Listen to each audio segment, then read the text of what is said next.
A government shutdown has been avoided this morning. Racing against the clock, a federal budget and stopgap funding bill were ironed out late last night.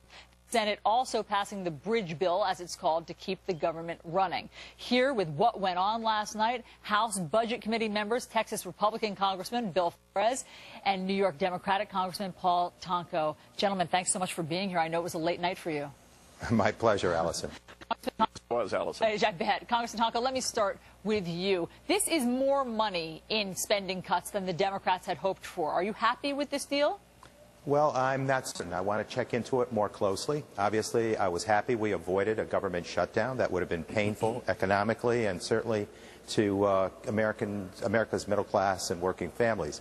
But we need to make certain, as we belt tighten, which I'm all for, that we do it in a way that does not impact upon the middle class, with programs that will create jobs being the outcome. But we have to see. I'm sorry to interrupt you, but why don't you know what was in it? Because it was late last night?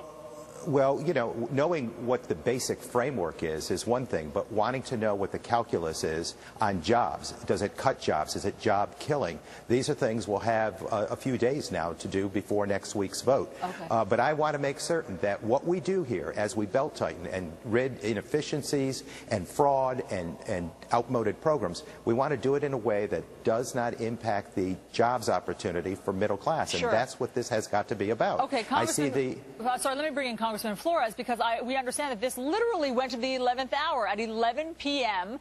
last night, you all hammered out a deal. Was it close to not happening?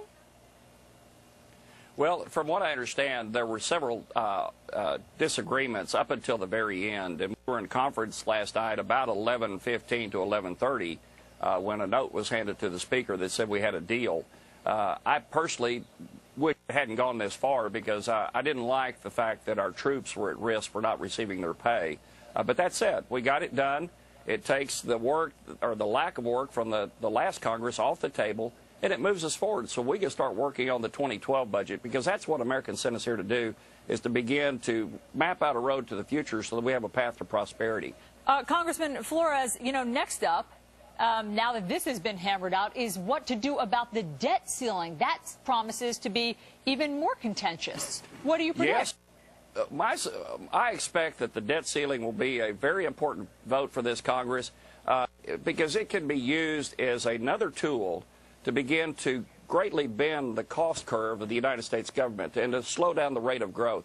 Americans sent us to Washington in November of last year with a clear message, and that is start growing private sector jobs, grow the economy, and get the government spending down so it'll be out of our business. Yeah.